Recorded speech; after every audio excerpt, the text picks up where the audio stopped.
Baik, mari kita akan masuk di dalam pembacaan firman Tuhan. Saya mengajak kita membaca satu bagian yang cukup panjang, bagian terakhir daripada kitab Kejadian.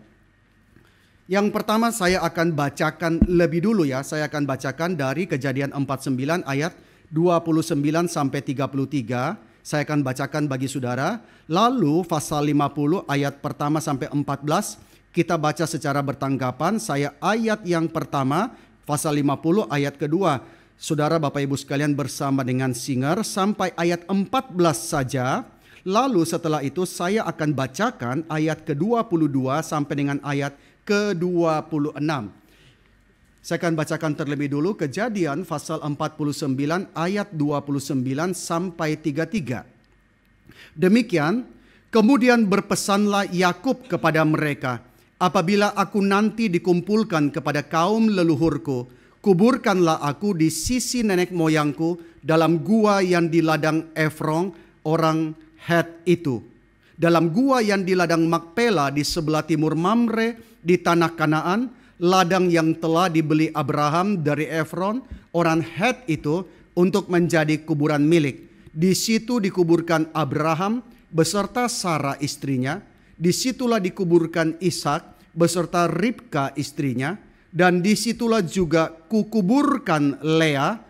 Ladang dengan goa yang ada di sana telah dibeli dari orang Het. Setelah Yakub selesai berpesan kepada anak-anaknya, ditariknyalah kakinya ke atas tempat berbaring dan meninggallah dia. Maka dia dikumpulkan kepada kaum leluhurnya. Saya bacakan ayat pertama. Lalu Yusuf merebahkan dirinya mendekap muka ayahnya serta menangisi dan mencium dia. Dan Yusuf memerintahkan kepada tabib-tabib, yaitu hamba-hambanya, untuk merempah-rempahi mayat ayahnya. Maka tabib-tabib itu merempah-rempahi mayat Israel. Hal itu memerlukan 40 hari lamanya, sebab demikianlah lamanya waktu yang diperlukan untuk merempah-rempahi, dan orang Mesir menangisi dia 70 hari lamanya. Setelah lewat hari-hari penangisan itu, berkatalah Yusuf kepada seisi istana Firaun, "Jika kiranya aku mendapat kasihmu, katakanlah kepada Firaun bahwa ayahku telah menyuruh aku bersumpah," katanya, "tidak lama lagi aku akan mati. Dalam kuburku yang telah kugali di tanah Kanaan, disitulah kau kuburkan aku. Oleh sebab itu izinkanlah aku pergi ke sana, supaya aku menguburkan ayahku, kemudian aku akan kembali." Lalu berkatalah Firaun, "Pergilah ke sana dan kuburkanlah ayahmu itu, seperti yang telah disuruhnya engkau bersumpah." Lalu berjalanlah Yusuf ke sana untuk menguburkan ayahnya, dan bersama-sama dengan dia berjalanlah semua pegawai Firaun, para tua-tua dari istananya, dan semua tua-tua dari tanah Mesir. Serta seisi rumah Yusuf juga, saudara-saudaranya, dan seisi rumah ayahnya. Hanya anak-anaknya serta kambing domba dan lembu sapinya ditinggalkan mereka di tanah Goshen. Baik kereta maupun orang-orang berkuda turut pergi ke sana bersama-sama dengan dia, sehingga iring-iringan itu sangat besar. Setelah mereka sampai ke Goren Hatat yang di seberang sungai Yordan, maka mereka mengadakan di situ ratapan yang sangat sedih dan riuh, dan Yusuf mengadakan perkabungan 7 hari lamanya karena ayahnya itu. Ketika penduduk negeri itu, orang-orang Kanaan, melihat perkabungan di Goren Hatat itu, berkatalah mereka, "Inilah perkabungan orang Mesir yang amat riuh." Itulah sebabnya tempat itu dinamai Abel Misraim, yang letaknya di seberang Yordan. Anak-anak Yakub melakukan kepadanya seperti yang dipesankannya kepada mereka. Anak-anaknya mengangkut dia ke tanah Kanaan, dan mereka menguburkan dia dalam gua di ladang Makpela yang telah dibeli Abraham dari Efron orang Het itu untuk menjadi kuburan milik, yaitu ladang yang di sebelah timur Mamre.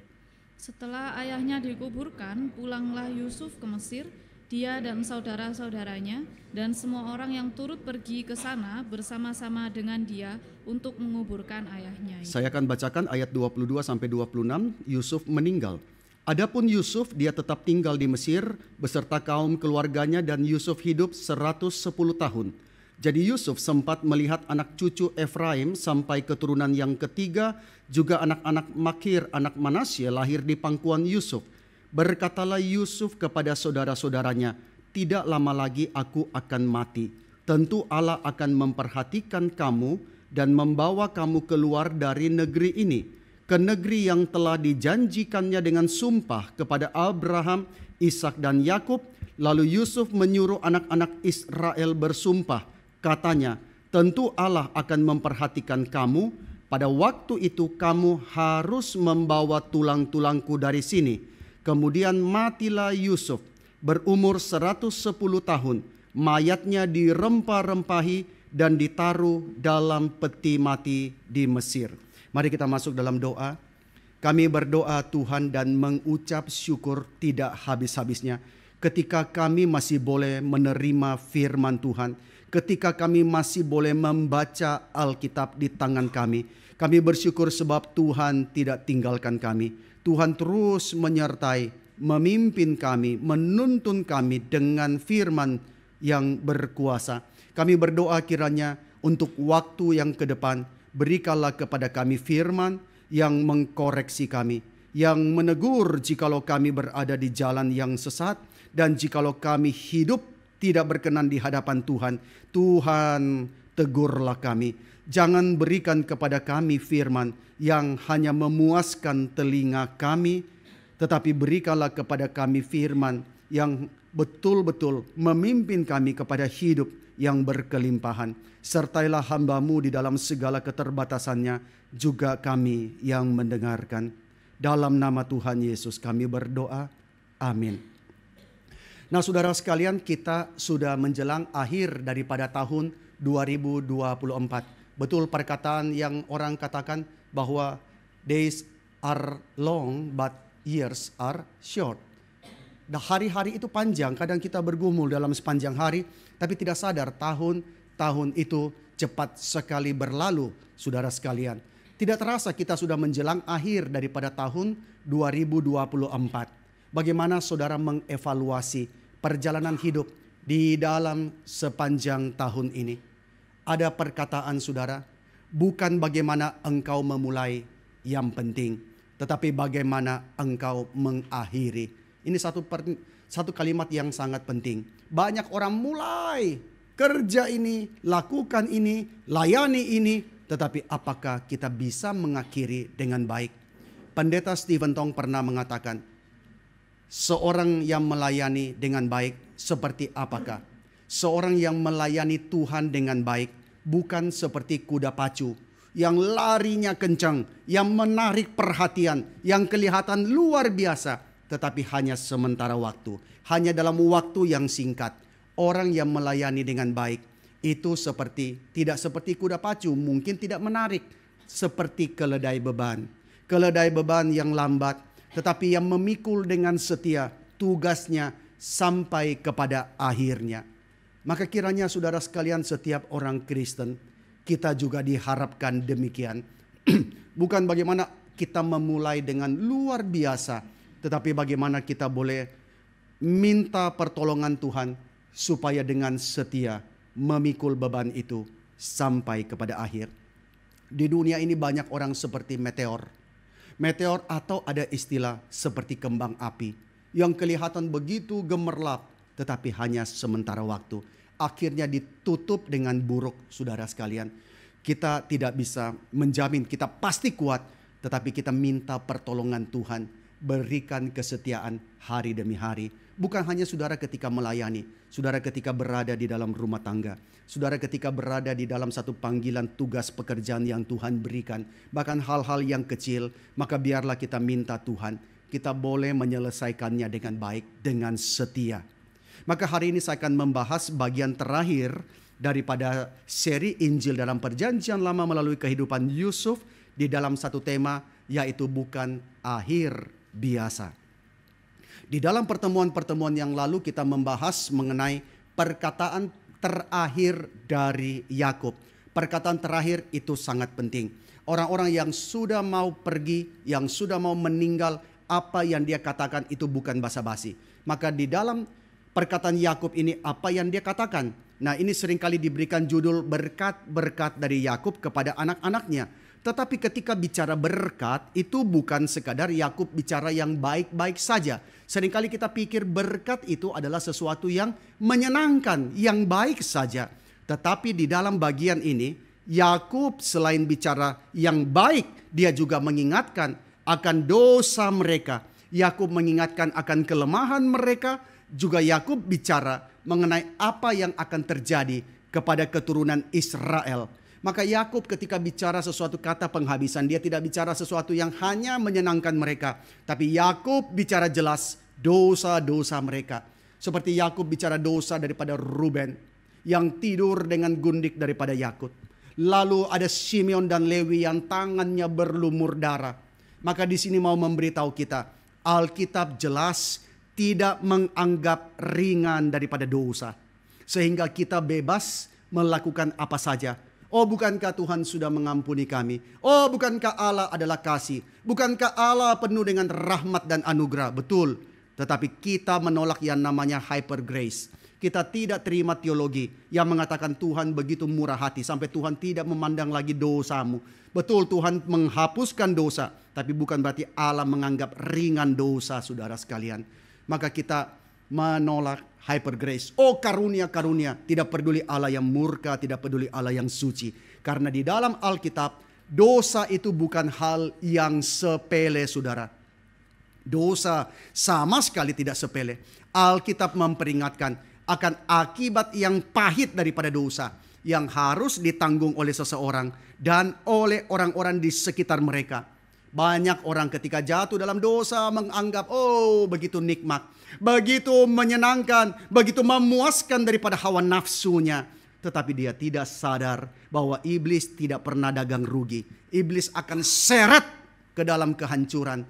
Menyeret dia, menyeret orang-orang yang di sekitar mereka. Dosa itu menghancurkan, itu harus disadari. Maka saudara sekalian, kita berharap bahwa jemaat bukan hanya merasa diberkati, tetapi juga harus menyadari akan dosa-dosanya. Maka di sini saudara sekalian, orang yang datang mencari pertolongan, orang yang datang mencari nasihat dari gereja, mereka harus memiliki hati yang mau submit kepada Tuhan. Banyak orang pingin mencari nasihat, mencari petunjuk daripada Tuhan, tetapi tidak mau punya hati yang submit kepada Tuhan. Berada di dalam masalah mencari Tuhan, tetapi tidak pernah mau tunduk kepada Tuhan. Maka hal seperti itu sangat disayangkan. Setiap orang yang datang kepada Tuhan harus sadar bahwa dosa itu menghancurkan. Pada saat itulah dia bisa ditolong oleh Tuhan. Pada saat itulah dia bisa mendapatkan anugerah daripada Tuhan. Maka saudara ingat ya, dosa itu menghancurkan. Meskipun dosa itu dipresentasikan seakan-akan jalan menuju kepada true freedom and true joy. Seringkali orang melihat dosa itu, oh dosa itu adalah jalan di mana saya mendapatkan true freedom. Saya tidak mau ikut Tuhan. Ikut Tuhan terlalu banyak halangan. Ikut Tuhan terlalu banyak larangan. Kalau saya ikut kemauanku sendiri, itu namanya freedom. Iblis mempresentasikan dosa seakan-akan sebagai true freedom and true joy. Tetapi dosa itu menipu. Nah di sini Alkitab menegaskan kepada kita bahaya daripada dosa. Tetapi Alkitab juga menegaskan kepada kita bahwa dosa tidak berkuasa mutlak. Saudara ingat bahwa dosa mengerikan, tetapi dosa bukanlah tidak ada pengharapan. Alkitab memberitahu kita bahaya daripada dosa. Tetapi Alkitab juga memberitahu kita bahwa dosa tidaklah berkuasa mutlak. Alkitab mendorong kita untuk percaya bahwa mereka yang dipilih oleh Allah dan mereka yang diselamatkan oleh Allah melalui karunia semata-mata. Kita dipilih, kita diselamatkan oleh Allah melalui karunia-Nya semata-mata. Dan mereka yang dipilih dan diselamatkan itu tidak mungkin terbuang daripada warisan Tuhan. Di dalam Roma pasal 8 ayat 17 mengatakan bahwa kita juga adalah ahli waris. Orang-orang yang berhak menerima janji-janji Allah yang menerimanya bersama dengan Kristus. Nah di dalam Kejadian pasal 49, di dalam hal berkat-berkat Yakub kepada anak-anaknya, ada satu kebenaran yang kita harus akui, yaitu tentang kedaulatan Allah. Teologi reform sangat kental dengan kedaulatan Allah. Apakah kedaulatan Allah bikinan daripada orang-orang reform? Tidak. Tetapi Alkitab bicara dengan sangat jelas mengenai kedaulatan daripada Allah. Nah di dalam segala berkatnya, Allah lah yang berdaulat dan Allah menentukan kepada siapa dia beranugerah. Kita lihat di dalam Alkitab misalnya sebelum Yakub memberikan berkat kepada anak-anaknya, Yakub lebih dahulu memberkati Efraim dan Manasye, anak-anak daripada Yusuf. Siapakah yang sulung? Efraim atau Manasye? Adalah Manasye, Efraim yang bungsu. Maka ketika Yakub akan memberkati, Yusuf menaruh posisinya. Efraim di tangan kanan daripada Manasye di tangan kanan daripada Yakub, dan Efraim di tangan kiri daripada Yakub. Lalu ketika Yakub memberkati, Yakub menyilangkan tangannya sehingga tangan kanan di atas kepala Efraim dan tangan kiri di atas kepala Manasye. Yusuf berkata, "Janganlah demikian Bapa, sebab Manasye ini yang sulung, Efraim ini yang bungsu." Tapi di situ Yakub menegaskan bahwa dia mau memberkati sebagaimana yang Tuhan kehendaki. Maka di sini kita beritahu bahwa di dalam hal berkat Tuhan itu pun juga adalah kedaulatan Allah. Allah yang berdaulat menyatakan anugerahnya. Kita tidak bisa mengatakan, misalnya ya, saya lebih berbakat, saya lebih lama di gereja, saya lebih lama melayani Tuhan. Harusnya Tuhan memberkati lebih di dalam pelayanan itu. Belum tentu. Kadang Tuhan menyatakan berkatnya kepada seseorang, itu hak daripada Tuhan. Nah, di dalam bagian ini kita membaca Kejadian pasal 49. Berkat kepada Yusuf itu dinyatakan panjang lebar. Nanti saudara baca ya. Lebih daripada kepada anak-anak yang lain. Maka mungkin kita mengira bahwa berkat terbesar pasti diberikan kepada Yusuf. Kenapa? Karena Yusuf adalah anak kesayangan daripada Yakub. Kalau ada yang orang tua yang sudah mau mati misalnya ya, dia tulis surat wasiat. Pada umumnya anak yang paling dia kasihi biasanya mendapat bagian yang lebih daripada anak yang lain. Mendapatkan porsi yang terbaik. Mungkin di dalam bagian ini kita mengira bahwa berkat terbesar akan diberikan kepada Yusuf, anak kesayangan Yakub. Tetapi saudara perhatikan, meskipun berkat yang paling panjang dan paling limpah diberikan kepada Yusuf, akan tetapi terhadap siapa diberikan yang terbesar? Terhadap siapa? Terhadap Yehuda diberikan yang terbesar. Yakub memberkati Yehuda dengan berkat dengan apa yang sama sebagaimana mimpinya Yusuf. Yusuf mimpi saudara-saudaranya datang bersujud kepadanya, dan itu benar ketika Yusuf menjadi mangku bumi dan mereka datang ke Mesir. Tetapi berkat yang ultimat mengenai apa yang akan terjadi daripada anak-anak Yakub kepada satu anak itu terjadi kepada Yehuda. Bahwa di kemudian hari anak-anak bapaknya akan datang dan sujud menyembah kepada Yehuda.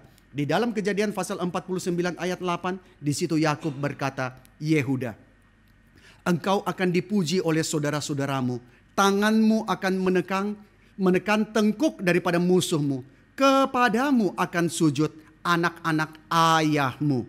Maka kepada Yehuda diberikan berkat apa yang sama dengan mimpi Yusuf. Dan Yehuda juga digambarkan dengan gambaran daripada seorang raja. Tongkat kerajaan tidak akan beranjak dari Yehuda. Maka berarti memang Tuhan sudah merencanakan Israel akan memiliki seorang raja satu hari nanti. Bukan berarti Tuhan tidak menghendaki raja. Cuma mereka kecepatan mintanya sesuai maunya mereka. Nah di dalam berkat itu dikatakan tongkat kerajaan tidak akan beranjak dari Yehuda. Ataupun lamban pemerintahan dari antara kakinya. Sampai dia datang yang berhak atasnya, maka kepadanya akan takluk bangsa-bangsa. Nah, ini adalah bayang-bayang daripada Israel di kemudian hari, di mana suku Yehuda akan menjadi raja. Dari jalur keturunan Daud berasal raja-raja. Di ayat 11 mengatakan kemakmuran dan kelimpahan menjadi bagiannya. Nah, nubuat ini juga mengantisipasi menantikan sesuatu yang bahkan lebih besar dari berkat yang dialami Yehuda pada zaman Daud dan Salomo. Ayat ini ditafsirkan sebagai nubuat tentang siapa?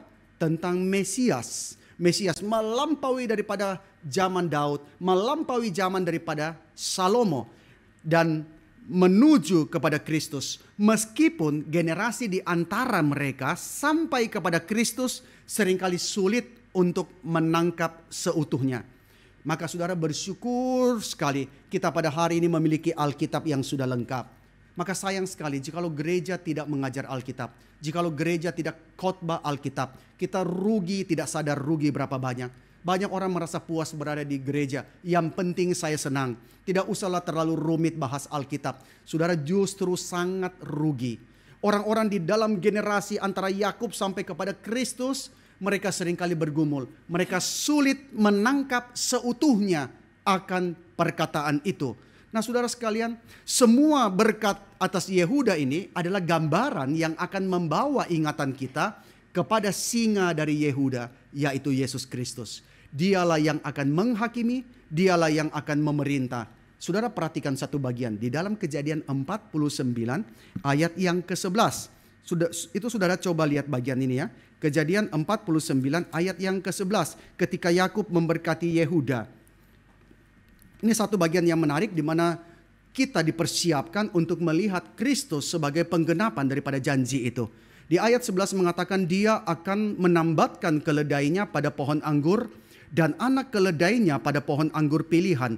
Dia akan mencuci pakaiannya dengan anggur dan bajunya dengan darah buah anggur. Nah saudara mengingat mujizat pertama yang Yesus lakukan di mana? Di Kana. Mujizat apa? Mengubah air menjadi anggur. Kenapa itu menjadi mujizat yang pertama? Maka ayat 11 pasal 49 Kejadian ini ditafsirkan. Di situ Yesus menyatakan dengan jelas bahwa dialah penggenapan dari nubuat itu, dari apa yang Yakub sampaikan kepada Yehuda. Disitulah Yesus mengubah air menjadi anggur dengan limpahnya di Kana sebagai mujizat yang pertamanya. Dan anggur itu dihasilkan dari mana? Anggur itu dihasilkan dari tempayan yang dipakai untuk mencuci. Maka di ayat 11 mengatakan dia akan mencuci pakaiannya dengan anggur dan bajunya dengan darah buah anggur. Dan itulah juga sebabnya Yesus mengendarai keledai muda ketika dia memasuki Yerusalem, menggenapi dari ayat 11 bahwa dia akan menambatkan keledainya pada pohon anggur. Dia akan masuk ke Yerusalem sebagai raja yang humble. Yakub tidak mengatakan bahwa dia akan masuk dengan mengendarai kuda. Padahal sebagai raja yang perkasa, raja yang sangat berkuasa, harusnya mengendarai kuda sebagai simbol keperkasaan. Saudara lihat orang begitu jayanya, begitu hebatnya. Kepala negara harusnya saudara sekalian pakai mobil limusin. Itu sesuai dengan keadaan dia. Tapi saudara kalau lihat kepala negara naiknya motor VR. Saudara bilang ini kepala negara apa kepala apa ya? Saudara sekalian tidak percaya saudara. Tapi disitulah menggambarkan raja yang humble. Tetapi dia powerful untuk menyelamatkan umatnya. Maka setelah mengatakan semuanya itu apa yang terjadi? Matilah Yakub. Yakub menghembuskan nafas. Wah ini luar biasa ya. Dia sempat menyelesaikan seluruh perkataan kepada 12 anaknya. Kepada seluruh anaknya sudah disampaikannya lalu Yakub meninggal. Bayangkan kalau dia meninggal di perkataan yang ke-10. Maka 2 anak hidup di dalam penasaran seumur hidup. Papa mau bilang apa, papa mau bilang apa. Paling jengkel nonton film kungfu zaman dulu. Setiap kali gurunya mau ngomong siapa yang bunuh. Guru, siapa yang bunuh guru? Gurunya mati. Maka kita dipaksa nonton 2 jam berikutnya sampai tahu siapa yang bunuh gurunya. Kenapa sih tidak ngomong dari awal supaya kita tidak usah nonton panjang-panjang. Nah saudara sekalian bayangkan Yakub sudah menyelesaikannya, baru Yakub ngomong, baru Yakub akhirnya dia mati. Maka saudara perhatikan kitab Kejadian ditutup dengan 2 kematian yang damai, rest in peace, yaitu kematian Yakub dan kematian Yusuf. Nah apa pentingnya 2 kematian ini? Karena itulah tema kita pada hari ini adalah bukan akhir biasa. Karena kematian mereka tidak biasa. Biasanya kematian itu adalah end of life, end of story, sudah selesai. Tetapi kematian Yakub dan Yusuf itu memberikan cerita yang lebih lanjut. Yakub dan Yusuf itu bukan sekadar rest in peace di usia tua, didampingi oleh orang-orang yang mengasihi mereka. Saya kira ini impian banyak orang tua. Ketika dia menjelang ajal, dia boleh didampingi. Dia boleh melihat orang-orang yang mengasihi dia. Nah itu tidak banyak orang mengalami itu. Waktu mama papa saya masih muda cerita tentang seorang teman daripada Akong. Akong dulu ada teman baik akrab sekali. Nah mungkin zaman sekarang kita sudah sulit menemukan pertemanan yang begitu dekat, ya begitu akrabnya. Mereka sampai keluarga turun-temurun juga sampai sekarang akrab, saudara sekalian ya. Itu mereka saking akrabnya sampai setelah Akong saya meninggal, saya nggak tahu seminggu atau sebulan setelah itu dia juga ikut meninggal. Padahal masih kondisinya sehat ketika Akong meninggal, dia yang masih mengurus apa segala macam. Tapi dengan begitu dukanya ya, ketika dia mau meninggal, dia mempersiapkan semuanya dengan baik sehingga tidak merepotkan orang. Dia malah sudah pakai jas. Karena ya mungkin ya supaya orang tidak usah repot pakai jas. Sudah pernah ketemu orang yang sudah mau meninggal itu sudah rapi, sudah siap ya. Sudah siap saudara sekalian. Sampai mama papa saya hadir, seluruh keluarganya hadir di situ menunggu. Dan dia sudah siap pergi. Di tengah-tengah mereka menunggu, tiba-tiba dia bangun pergi ke toilet. Dia buang air kecil dulu. Sampai mereka pikir ini jangan-jangan main-main kayak film aja. Tapi setelah itu tidak lama dia balik, dia meninggal saudara sekalian. Nah ini satu hal yang kita mungkin ya sangat merindukan ketika kita satu hari nanti pergi.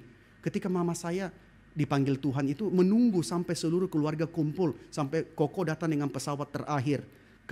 Saya sudah ada, istri dan anak-anak tiba dengan pesawat malam. Setelah semuanya kumpul tidak lama baru mama itu pergi. Nah ini satu hal yang kita sangat inginkan, rest in peace. Nah Yakub dan Yusuf itu bukan sekadar rest in peace di usia tua, didampingi oleh orang-orang yang mengasihi mereka. Tetapi kematian mereka itu adalah kematian di dalam iman. Dengan kesadaran bahwa kematian bukan akhir daripada kisah kehidupan mereka. Melalui kisah kematian Yakub dan Yusuf, kita diajak untuk melihat bahwa kematian di dunia ini serupa dengan apa? Kita menutup buku lembaran yang terakhir, tetapi kita membuka lembaran yang pertama dari buku yang berikutnya. Maka saudara, kematian bukan akhir. Ketika kita menutup lembaran perjalanan di dunia ini, tetapi kita membuka satu lembaran baru bersama dengan Kristus sampai selama-lamanya. Nah saudara sekalian, itulah sukacita daripada orang-orang percaya. Nah saya tertarik membaca bahwa mereka mempersiapkan kematian mereka dengan baik. Yakub memberikan pesan sekaligus pernyataan iman.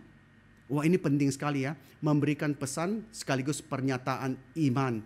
Saudara, bagaimana kita mengakhiri, bagaimana kita mempersiapkan kematian kita? Apakah saudara sudah mempersiapkan dengan baik? Wah jangan Pak ngomong-ngomong begitu.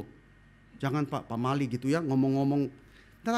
Tapi Yakub dan Yusuf mempersiapkan dengan baik.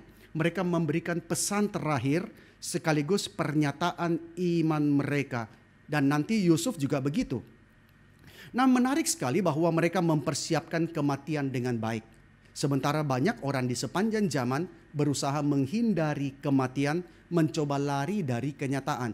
Mencoba untuk, tidak mungkin menghindari yang namanya kematian. Nah saudara, apakah sudah mempersiapkan? Ya kita sih belum mempersiapkan ya, dalam arti kalau sampai mati bagaimana, ini urusan apa segala macam. Tapi mereka sudah mempersiapkan kematian mereka dengan baik. Ini menunjukkan apa? Menunjukkan iman mereka yang seakan bisa melihat Allah yang memegang tangan mereka, Allah yang akan menuntun mereka, Allah yang memimpin mereka. Mereka mempersiapkannya dengan mata yang tertuju kepada Allah. Yakub ini mati pada usia tuanya, dikelilingi oleh keluarganya yang sudah diperdamaikan. Wah ini satu sukacita besar. Seumur hidup Yakub bergumul. Lihat keluarga bentrok, keluarga bentur kiri dan kanan. Keluarga ada yang sampai menjual adiknya. Lalu mereka hidup dalam dosa demi dosa. Yakub bergumul dengan itu. Tapi ketika dia mau mati, dia melihat keluarganya yang sudah diperdamaikan. Wah ini sangat penting ya, sangat indah. Bagaimana orang tua ketika mengakhiri hidup, lihat wah anak-anak akur, anak-anak rukun, keluarga yang berantakan itu sudah diperdamaikan. Dan Yakub juga sempat menyaksikan anak-anak dari anak-anaknya dan memberikan berkat bagi mereka. Sekarang Yakub sudah siap untuk pergi dan Yakub minta dikuburkan di Goa Makpela bersama dengan siapa? Bersama dengan Abraham, bersama dengan Abraham, Sarah, Ishak dan Ribka. Dan ironisnya Yakub memilih untuk dikubur bersama dengan istri yang kurang dicintai atau istri yang paling dicintai. Yang mana? Yakub dikubur bersama siapa? Istri yang kurang dicintai. Nah ini saudara sekalian ya. Kita tahu Rahel dikubur di tempat yang lain. Rahel dikubur di dalam perjalanan ke Efrata. Dia meninggal, dia dikubur di situ. Nah di sini kalau bisa pilih ya, bisa pilih. Kira-kira Yakub pilih dikubur sama siapa? Yakub pasti pilih dikubur sama Rahel, istri yang dicintai. Tapi di sini Yakub melihat jauh melampaui perasaan dia. Nah seringkali kita bertindak dipengaruhi lebih oleh perasaan kita, dipengaruhi lebih oleh emosi kita. Tetapi di sini Yakub sadar janji Tuhan, kehendak Tuhan, visi Tuhan itu jauh lebih penting daripada sekadar perasaan saya. Maka Yakub tentu dia kepingin dikubur bersama dengan Rahel. Tapi dia mengatakan, aku mau dikubur di goa itu. Karena disitulah ada janji Tuhan kepada umatnya. Kenapa Yakub minta dikubur ke situ? Saudara, siapa di sini yang sudah menentukan dikubur di mana? Belum, saudara. Atau dikubur, atau dikremasi, atau dikubur, pokoknya di mana lah begitu ya. Ada seorang teman hamba Tuhan sudah pesan sama saya. Dia mengatakan kalau saya meninggal tolong khotbah di kebaktian penghiburan saya. Saya mengatakan you lebih muda, you yang duluan. Yang duluan khotbah di pekuburan saya begitu ya. Nah pada masa kuno keputusan untuk dikuburkan di satu tempat secara khusus itu memiliki arti apa? Jadi bukan sembarangan loh. Kita sekarang dikasih pilihan, ya sudah pilihannya mana aja lah, terserahlah. Mau dikubur di mana, ya terserahlah. Yang penting praktis, gampang saja ya. Tetapi pada masa kuno keputusan orang untuk dikubur di satu tempat secara khusus itu memiliki arti apa? Bahwa orang itu secara permanen dia menetapkan diri menjadi bagian daripada tanah itu, dan karena itu dia menyerahkan diri ke dalam pemeliharaan Allah yang berkuasa atas tanah itu. Nah, Yakub tidak mau dikuburkan di Mesir. Kenapa? Karena dia tahu orang Mesir menyembah kepada Allah yang lain. Dia tahu juga bahwa Kanaan adalah tanah yang Tuhan janjikan. Dia mau dikubur di situ, menjadi bagian daripada tanah itu, dan menyerahkan dirinya ke dalam pemeliharaan dari Allah yang bertahta atas tempat itu. Maka saudara sekalian, permintaan Yakub dikuburkan di tanah warisan keluarga adalah pernyataan iman yang terakhir kepada janji Tuhan bahwa Tuhan berkenan untuk menjadi Allahnya, sebagaimana Tuhan berkenan menjadi Allah daripada leluhurnya Abraham dan Ishak. Meskipun pada saat itu, sampai saat itu Allah hanya memberikan bagian kecil dari tanah perjanjian kepada Abraham, Ishak dan Yakub, tetapi Yakub memandang janji itu dengan iman. Di dalam kekristenan kita memulai dengan iman, saudara sekalian. Yakub memandang dengan iman. Tanah itu kapan dikasih? Masih lama sekali, ratusan tahun kemudian. Tapi Yakub sudah memandang dengan iman. Di dalam memulai banyak pekerjaan kita bergumul, kita berjalan dengan iman. Dan kadang-kadang kita tidak melihat apa yang kita gumulkan itu tergenapi di dalam masa hidup kita. Tetapi kita berjalan dengan iman, mengikuti pimpinan Tuhan. Lalu matilah Yakub. Yakub kemudian mendapat upacara penguburan besar-besaran. Kenapa? Karena Yusuf, bukan karena Yakub ya. Karena Yusuf. Yusuf menjadi orang sangat penting di Mesir. Maka ketika Yakub mati, Yakub mendapat upacara penguburan besar-besaran. Orang-orang Mesir menangisi Yakub berapa hari? Saudara, kalau berduka berapa lama menangis? Orang-orang Mesir menangisi Yakub 70 hari lamanya. Hanya kurang 2 hari dari yang ditentukan untuk Firaun. Jadi kalau paling lama ditangisi adalah Firaun, 72 hari. Yakub 70 hari ditangisi. Dan satu hal yang kita harus perhatikan. Ini menarik sekali saudara. Menarik sekali, maka ketika baca Alkitab, belajar Alkitab ya, kita tidak habis-habisnya kagum. Kita tidak habis-habisnya takjub saudara sekalian. Nah satu hal yang kita harus perhatikan. Ketika Yusuf dan saudara-saudaranya kembali ke Kanaan untuk menguburkan Yakub, mereka tidak menempuh rute yang biasanya. Loh, kenapa itu penting? Saudara perhatikan. Sayang sekali ya, kita mungkin sudah jarang membawa Alkitab fisik ya. Tapi Alkitab fisik itu banyak peta di belakangnya. Nah saudara, ini peta ini bukan peta soto, bubur, bukan ya saudara. Biasa kan kalau kita buka Google Map muncul peta di mana soto terdekat apa ya. Nah ini peta dari zaman perjanjian lama. Mungkin kecil ya saudara ya.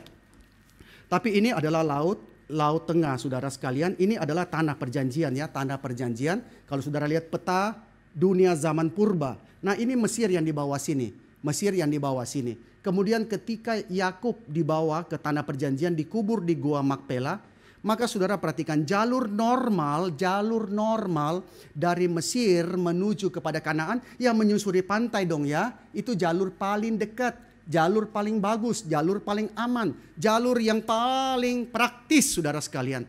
Maka jalur normal dari bawah Mesir menuju kepada Kanaan itu adalah naik menyusuri lewat pantai Mediterania dan lalu memotong masuk ke dalam. Tetapi perhatikan bahwa perjalanan iring-iringan ini adalah melalui mana saudara? Tidak lewat jalur yang praktis, tetapi lewat dekat sungai Yordan. Ke timur daripada tanah perjanjian saudara. Ke timur daripada tanah perjanjian. Jadi muter nih. Kalau dari Mesir nih harusnya ya, mereka naik ini menyusuri pantai nih, naik ke sini nih. Tapi kenapa mereka muter jauh lalu masuk melalui sungai Yordan ke timur, melalui dekat sungai Yordan ke timur daripada tanah perjanjian. Nah, prosesi penguburan itu mengambil jalan sisi timur dari Laut Mati dan mereka harus menyeberangi sungai Yordan untuk masuk ke dalam tanah Kanaan. Kita ingat siapa? Yang masuk ke tanah Kanaan melalui sungai Yordan siapa? Yosua. Yosua memimpin Israel masuk ke tanah Kanaan melalui sungai Yordan. Maka di sini ditafsirkan rute ini dikaitkan dengan apa? Tujuan penulis yaitu Musa kepada pendengar mula-mula supaya mereka mengerti bahwa apa yang mereka lewati itu sudah Tuhan rencanakan jauh-jauh hari. Maka di sini ada gema teologis, gaung teologis di sini. Rute ini melintasi rute yang sama dengan orang-orang Israel tak kala mereka nanti keluar 400 tahun kemudian. Ini rute yang sama. Lalu Yakub dikubur. Setelah kematian Yakub ini, saudara-saudaranya Yusuf takut. Yusuf akan balas dendam. Yusuf punya kuasa. Nah saudara paling ngeri ya. Saudara dulu jahat sama orang karena orang itu saudara anggap tidak mampu.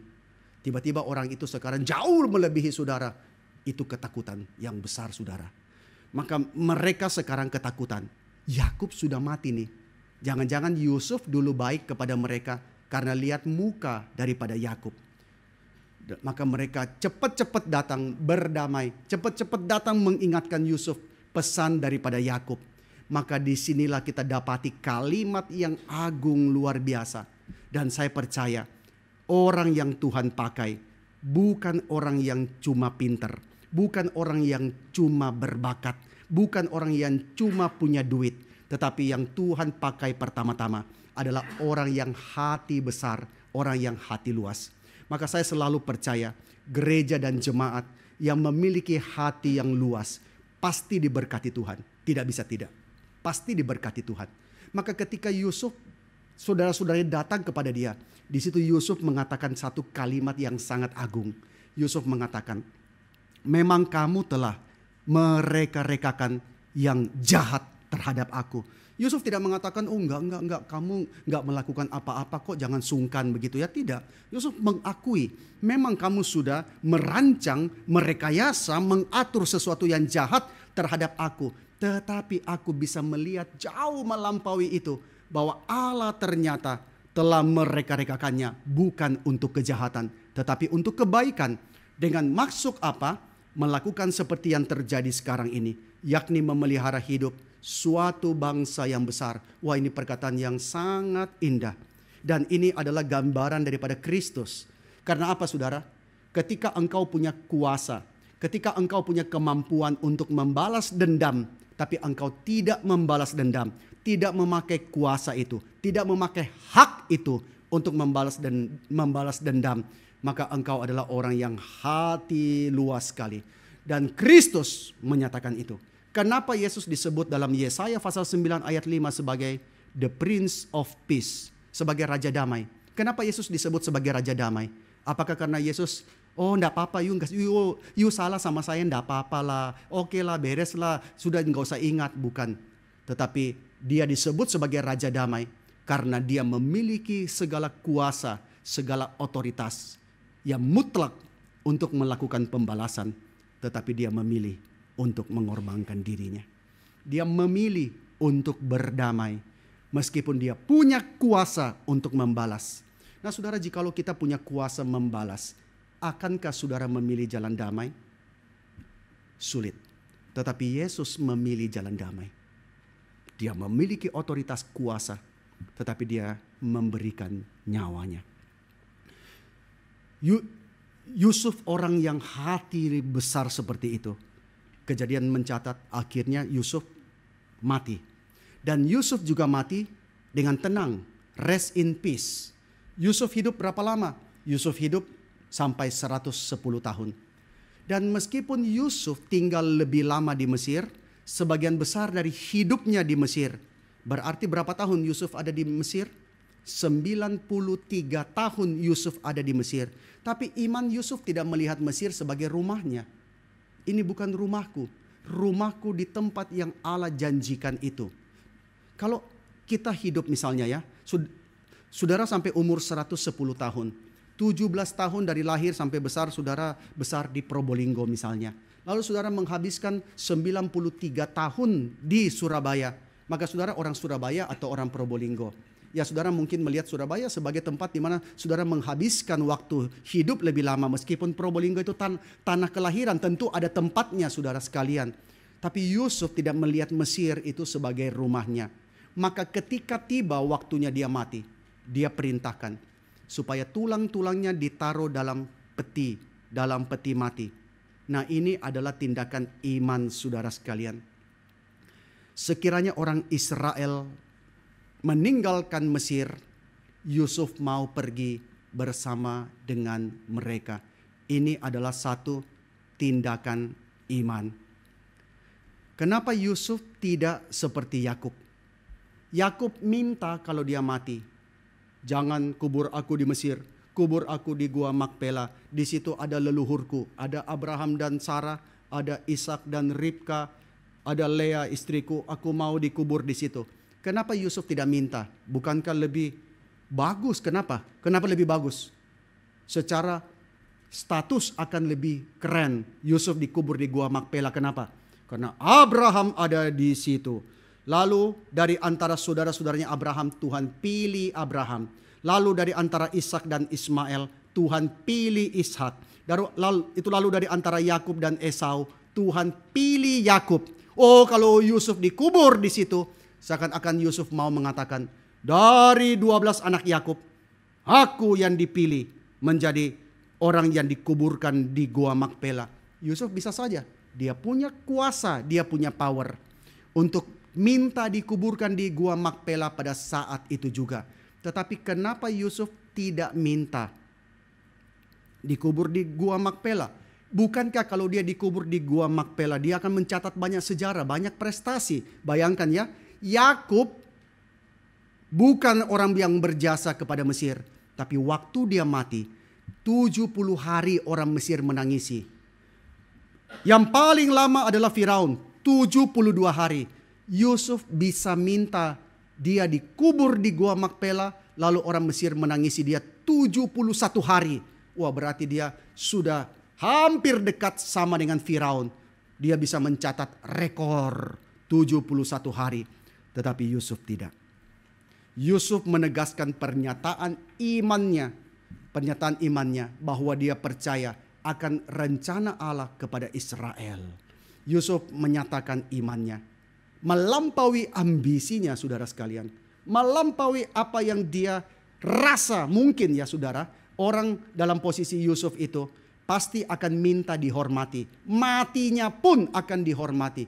Yusuf bisa minta itu, tapi Yusuf melihat melampaui itu kepada rencana Allah. Rencana Allah jauh lebih penting. Nah, jika penguburan Yakub itu mengindikasikan bahwa keturunannya satu hari nanti akan keluar secara besar-besaran dari Mesir. Yakub tidak mau di Mesir, kenapa? Aku mau di Gua Makpela, di tanah perjanjian, di tanah Kanaan, untuk menunggu kalian keluar. Di situ Yakub seakan mau mengatakan, aku keluar menantikan kalian di tanah perjanjian, sebab aku percaya Tuhan akan membawa kalian keluar dari tanah perjanjian. Tetapi penguburan Yusuf lain.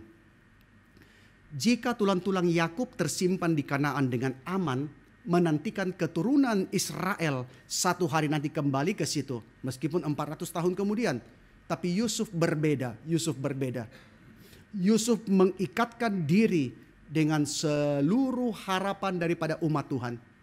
Seakan-akan Yusuf mau mengatakan, berapa lama pun juga kalian ada di Mesir, selama itu pula tulang-tulangku akan ada bersama dengan kalian. Selama kalian belum keluar dari Mesir, selama itu pula aku akan berada di Mesir bersama dengan kalian. Saudara sekalian, ini satu iman yang besar. Maka jikalau satu hari nanti Tuhan membawa orang-orang Israel keluar, barulah tulang-tulang Yusuf akan pergi bersama dengan mereka. Yusuf mempertaruhkan masa depannya untuk bersama dengan umat Allah.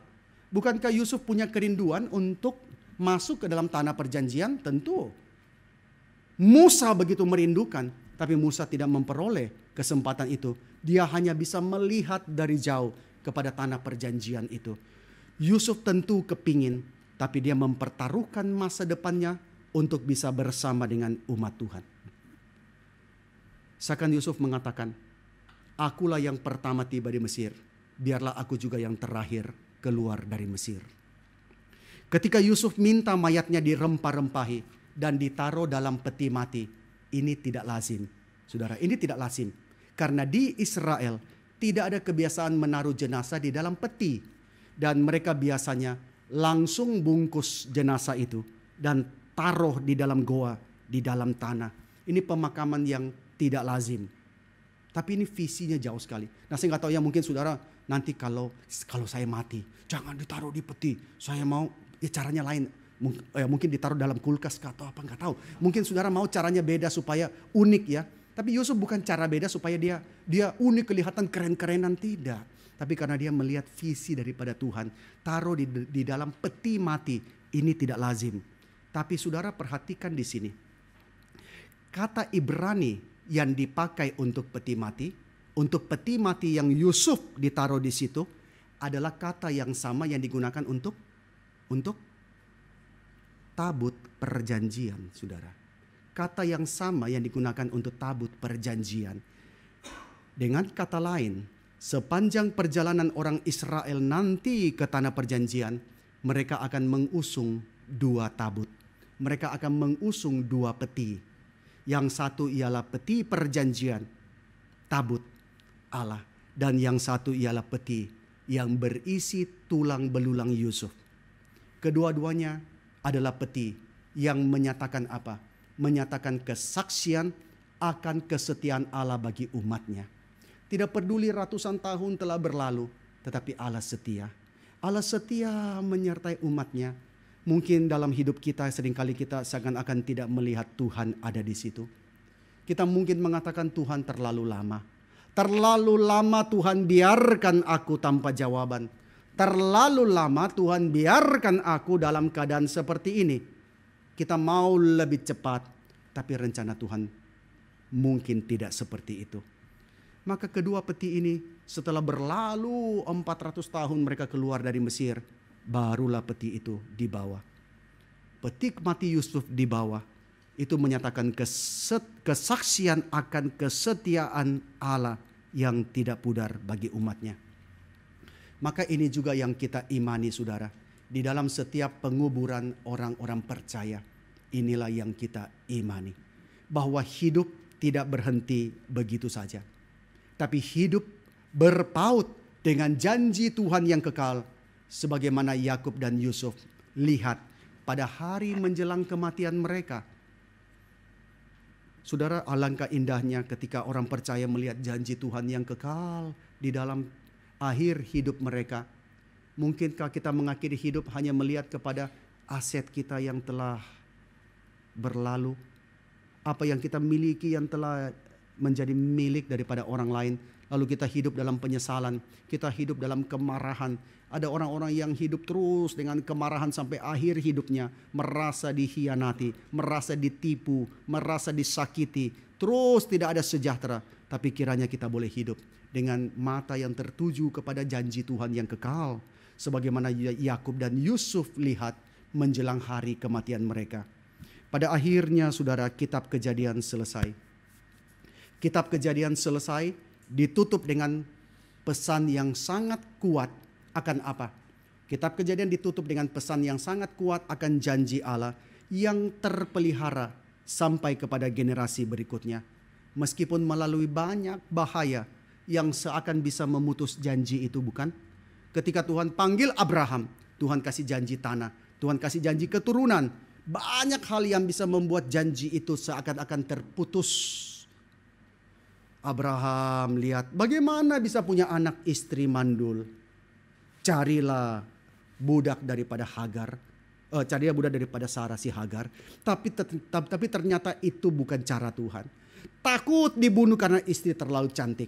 Akhirnya kira Raja Mesir yang akan memutus daripada janji Tuhan itu, ternyata tidak. Lalu bagaimana dengan perjalanan hidup daripada Ishak, perjalanan hidup daripada Yakub, perjalanan hidup selama 400 tahun daripada umat Tuhan? Saudara sekalian, banyak sekali bahaya yang bisa memutus janji itu. Maka jikalau kita melayani hari ini ya saudara, kita hanya berpegang, jikalau ini yang Tuhan kehendaki, biar kita kerjakan segiat mungkin.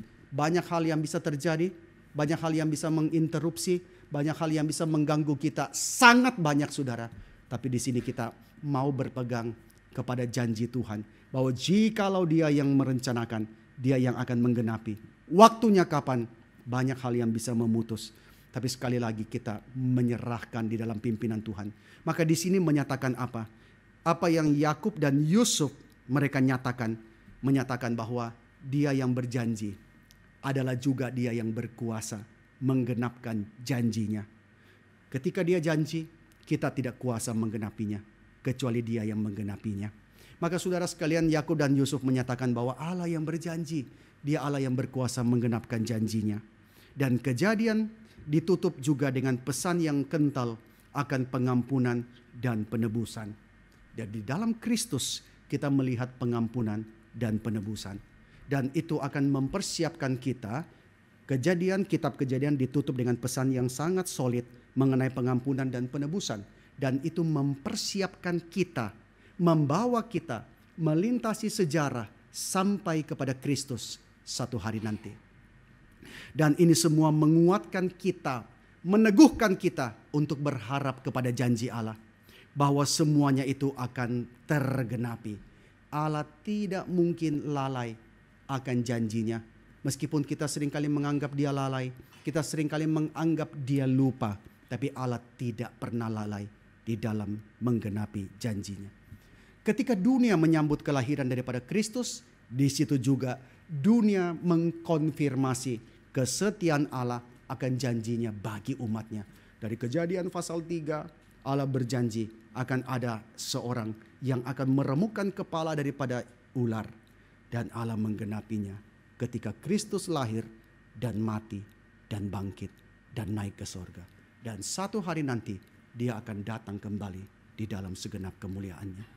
Maka pada akhirnya saudara, bagi orang percaya, hidup bukan ditutup dengan akhir yang biasa.